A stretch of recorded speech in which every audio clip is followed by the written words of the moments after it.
Good morning. Good morning. Good morning. Good morning, everybody. This is Dr. Lacey of drlacey.com, and I'm so excited to have you join me on today. I am just getting a few more people to come and join in. So if you can, please be sure to like, share, and join and encourage someone else. If you know another lady leader who could use this information, who could benefit from it, please be sure and share it with her on today. So again, I'm Dr. Lacey at drlacey.com, and I am so excited that you would take the time to invest in yourself. Why? Because this is another chance for us to get it right, another chance for us to grow and glow together, and another chance for us to be empowered. Welcome to the Empowerment Climb. For those of you who haven't met me yet, I'm Dr. Lacey Robbins. I am a leadership consultant, and my goal is to support current and aspiring female leaders to go from process to practice through education and empowerment. What is process? Process is the time that it takes for us to figure it out, applying the research, learning those details. And yes, while we all are in process, we simply can't stay there because eventually we have to go to practice. And as a part of our practice is a professional practice in which we are applying what the research says. So on today, I'm really excited to be able to talk with you about who's in your tribe, or how to build a network. Don't you know that none of us could go at it alone? And so you may have heard these sort of terms. The first one is birds of a feather flock together. Sound familiar? Or you may have also heard lay down with dogs, get up with fleas. Or ain't no fun unless my homie gets some. For all my hip hop heads out there, all of those may sound very familiar to you. But why do they sound familiar? Well, part of the reason could be because they actually speak a similar tone. Each one of them speak a similar tone. And that tone is that you have to think about who you have around you. And when you take into account who you have around you, that can impact you both in a negative or in a positive way. And of course, we want to go for positive, right? They each speak to who you have around you and the response accordingly, in some cases, the relationship between the two. So we have to keep in mind when you're establishing a network, the goal of a network is to make connections. Above all else, the goal of a network is to make connections, to be personal, a personal way to build relationships, and of course, to support and respect those that are around you.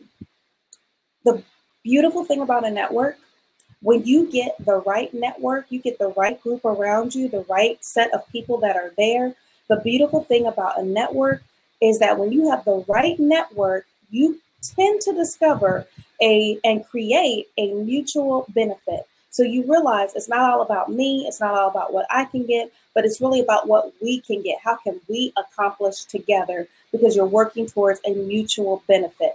So here are 3 things to keep in mind as you build your network, because I want to remind you, no person is an island, right? So we all need each other. And because we need each other, we have to work and strive hard to build our network. So here are 3 things that you can do as you're building your network. Keep these in mind as you're building your network. The first is remembering that your network is key. The first is always keeping in mind that your network is key. It's really easy to get distracted, right? Everyone talks about the importance of your tribe, right? What's your tribe vibe? My tribe is stronger than your tribe. And so I like to think of your tribe as also your network. It's essentially the same thing, right? So because we talk about its importance, especially because we have to keep in mind its importance, because at the end of the day, your network reflects you. Your network reflects you. I'm sure you've heard it said, if you're the smartest person in your circle or in your network, you need to get a bigger circle. Well, this definitely rings true. So since your network reflects who you are, you want to keep that in mind as you are starting to build your network. And how you build your network will help you also grow individually. It's not all about, well, what can I get? What can I get? What can I get? But it's also about what can you give. So what you have and what your background and what your experiences can actually help the next person and their growth. right? Be it physical, be it mental, be it spiritual, whatever, emotional, whatever their growth is, you may be able to assist them in that. We want to keep in mind that, however, when you're building your network, it needs to be as intentional as possible. So I'm not going to go out and just make a connection with various people just for a general purpose, right? I want to be intentional because I want to be able to leverage my time. As we've talked about before in the Empowerment Climb, as leaders, we're extremely busy. We have a lot going on. We have multiple meetings. We're trying to tend to our families. So that being the case, we really have to keep in mind that we want to be able to address and build our networks, but we want to be strategic in building them. We want to be intentional in building them. So if you're looking to grow in a specific area or a specific skill set, for example, you may want to try to make a connection or make and build somebody in your network that can assist you with that. So for example, I think about my own network, right? As you know, especially if this is your first time joining me, however, I am an executive director for a nonprofit company here in town. Well, being an executive director, you cannot do it all. It just simply doesn't make sense for you to try to do so. You're really doing yourself a disservice. And so I'm constantly building my network. And so one way that I've been able to extend and build my network is by adding a new marketing and design team to our company. So they're not employees, but they're now a part of our network. We are outsourcing, right? Local company, women leaders here in the city, super excited to be able to work with them, but they are also working from a place that's a strength from them. It's in their wheelhouse, and it's going to help our company in the long run to be more successful. It's not just like, oh, what can, I'll just get in here and let me do it all. No, that doesn't make sense. And then I'm also taking into account my team and where their skill set is and being able to bring somebody into our network, right? So when you're looking to grow in a specific skill, or if it's a skill you don't have, you may need to go outside of your own circle, your own comfort zone, and start to branch out your network. If you're hoping to meet new people, you're looking for a new job, you're looking for new opportunities, the spring is coming, and typically this is when organizations are setting their budget, which includes for new positions. It's happening now. And because that is the case, you need to be out now making those connections with people so that when someone's thinking, oh, you know what, we need to hire somebody for XYZ position. I remember where I met Lacey Robbins at that event. I'm going to give her a call, right? So you see where I'm going here? You really want to think about, how can I expand my network, but also remembering that it takes effort.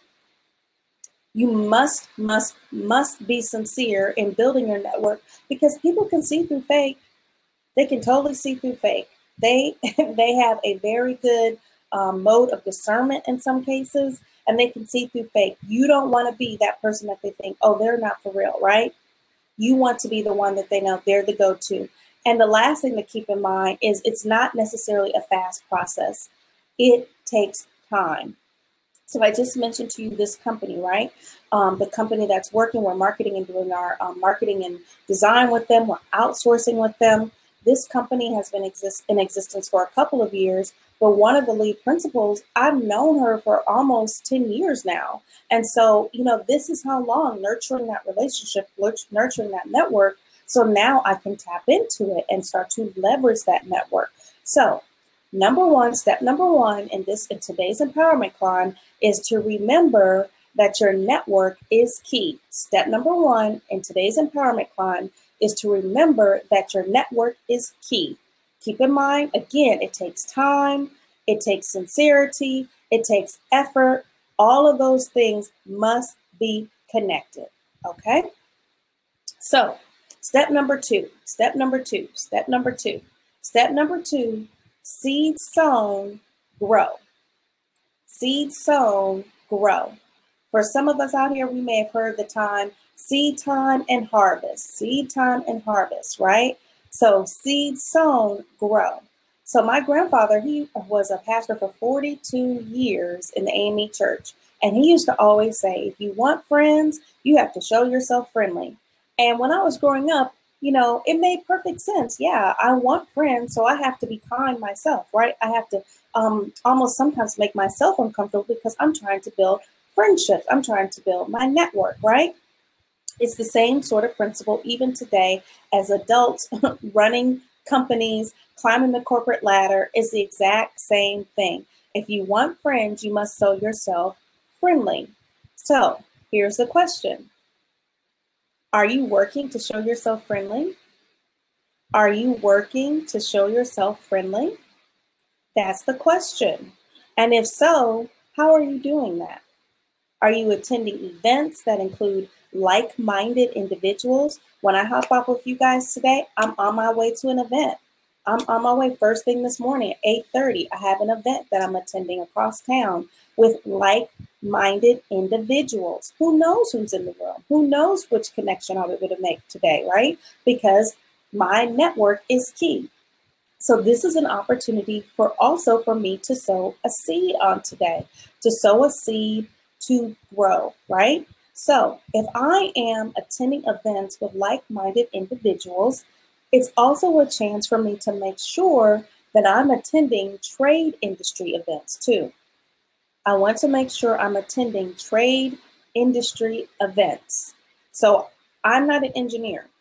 So I'm probably not going to go to an engineering event. I am a leader, however, so I may go to a leadership event in which engineers happen to be there. Does that make sense? Right? Got it? So I may not be a psychiatrist, for example, right?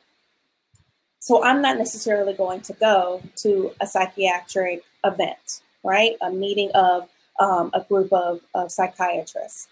But if I happen to find myself at a leadership event and psychiatrists are there, there may be opportunity for some intersection and to start to build the network, start to sow a seed. So keep in mind, trade industry events are a great way to begin to plant the seed, a way to start to meet new people and new faces. You also want to keep in mind that this seed that you plant at this trade industry event can actually sprout into new partnerships. It can sprout into new partnerships. This seed can bloom into new job opportunities, right? So if you know anything about gardening, and I guess, I'm so ready for spring here in Milwaukee. I'm seeing pictures of other people already in sandals. I have a friend of mine who lives in Texas. She's like rocking the sandals and short sleeves. My friend in Georgia, it's like 80 degrees. I'm like, what in the world? But it's not our season yet, right? Why? Because we have to tend to the season that we're in. The same rings true for our life. We have to tend to the season that we're in. So as I'm going to these different events, I'm going to these different trade events, I'm keeping all of these things in mind that this is my opportunity to sow a seed, to plant a seed of relationship that could in the future bring forth a harvest. We have to keep in mind, however, that if you know anything about gardening, you have to take the time to tend to it in order to watch it grow. So if I meet somebody today, it may not start on tomorrow that all of a sudden, boom, we are going to have this dynamic partnership. It's going to take time. So because it takes time, and because you want your relationships to flourish, because you want these networks to flourish, take the time to connect with these people that you meet. Get offline to do it. A 20-minute coffee talk could turn into a huge multi-million-dollar deal. You never know, right? Taking the time to have lunch with someone can turn into a multi-million-dollar deal, can turn into new business, can create new money, new partnerships for your organization. All of those things are important. And because all of those things are important, we're looking to see how we can do that, how we can leverage our networks. So step number 2 is to remember seed sown, grow. Seed sown, grow. Here's step number 3. Remember, all day today, we're talking about our network. We're talking about who's in your tribe, how to build a network. Who's in your tribe, how to build a network, and the fact that your network counts. So step number 3 in building a network is simply that. Build, build, build. Build, build, build. Step number 3 in building your network is to build, build, build, right? Our networks offer camaraderie. They offer support. They offer inspiration. It's great. I just was on the phone yesterday with a friend who is also a leader in the community, who teaches and works with other leaders, who, we were able to pick each other's brain. It was a camaraderie. She's a part of my network, right? We're able to support one another as female leaders in our prospective cities.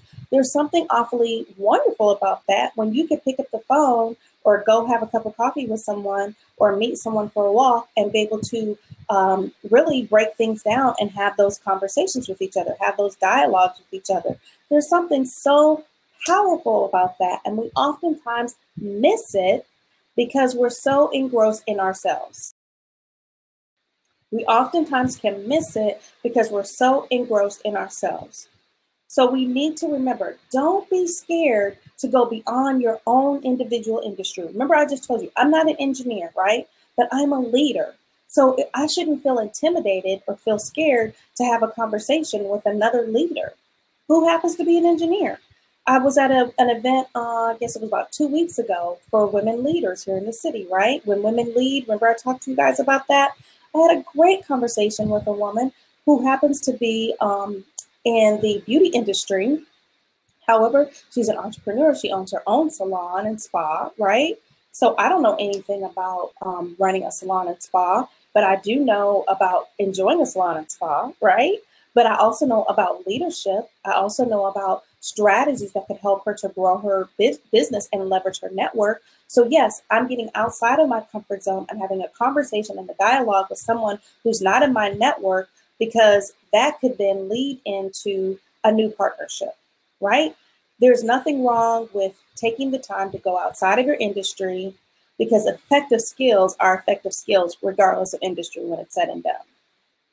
So, and you also need to keep in mind, as the old adage still rings true, you never know who you'll know. You'll never know who they know, right? You'll never know who they know and who they can connect you with. So here are the things to keep in mind when you start leveraging your network. Network to make new friends. Network to find a job. Network to develop your current career. Network to explore a new career. Network to secure referrals and leads. Network to broaden your professional horizons.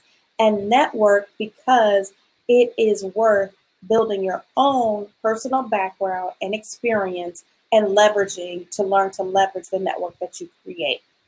So these are all reasons to do so. But you have to remember, it's important to focus on networking as an exchange. When it's all said and done, this is an exchange. It's not all about what you can get, but what can you give, right? It's an exchange of information, of contacts, and experience. So real quick to recap, when you're thinking about who's in your tribe, when you're thinking about how to build a network, these are the three key things to keep in mind, the three key steps to keep in mind. Step number one is to always remember your network is key.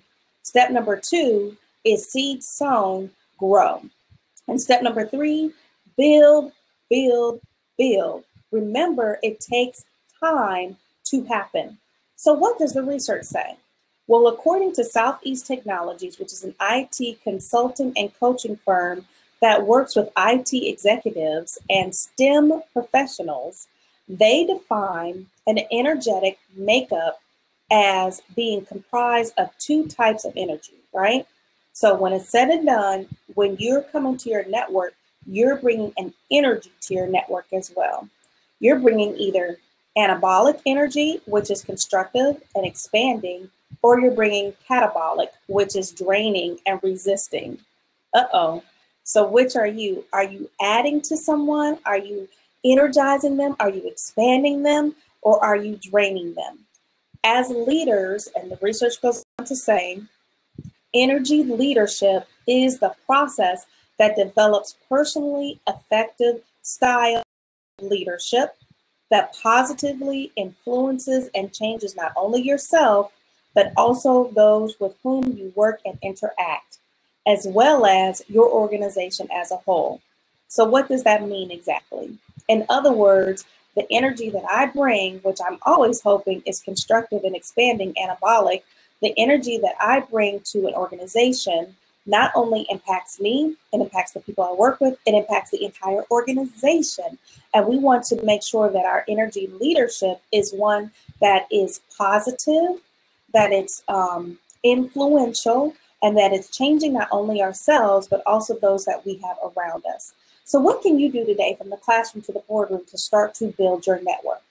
Well, think of it as an opportunity to build your network and to connect. You have to first see it as an opportunity. Don't see it as an obstacle, right? With the right people and the right person, your network will continue to grow. Keep in mind when you go to an event, remember I just told you I'm on my way to an event when I finished talking with you all this morning. When you go to an event, oftentimes, and I see it over and over and over and over again, people focus on their phones or who they came with and not with other individuals that are in the room. When we do that, we lose vital associations. We lose vital associations. We lose vital potential partnerships. We lose vital connections. We lose money because we do it that way, right? We have to keep in mind, my new connection could be right there, right across the room. So I want to reach out and go and leverage that connection. Remember, your goal is to see what you can give, not just what you can get. So here's that one thing that you can do today. The next time you find yourself at an event, use the elevator ride or the long walk down the hall as a testing ground. Use that as a way to shake off the jitters and start to get to know somebody new. Say hello, introduce yourself, right? It will help you warm up, it'll help you get past the nerves, and don't forget to smile. Smile is a universal language, right? So when you smile, when you're smiling at someone else, when you're encouraging someone else, it makes you much more likely to, you look as though you're interested. You look as though you're ready to be received and have conversation with someone as opposed to a grimace across the room, right? So here's your point to practice. Melody Hobson, who's an African-American female leader in the finance sector, she's the president of Ariel Investments and the chairwoman of the board of directors for DreamWorks Animation. You know DreamWorks, right? She can speak from experience about being accustomed to discomfort because Hobson is also a vocal advocate for diversity. It's Women's History Month, so you already know points to practice are coming from the ladies. And so this is what Ms. Hobson has to offer. Invite people into your life that don't look or think like you. Invite people into your life that don't look or think like you. Wow, imagine if we start to do that. What sort of dynamic conversations could we have if we would take the time to invite people into our lives that don't look or think like us? What a difference it can make. Again, I am so excited that you would take the time to join me on today. Please like, share, invite another female leader, another leader who could use this information. If you know someone who is looking to grow and glow to the next level, please pass this information on. I want to invite you to continue to join me here every Wednesday at 7:30 a.m.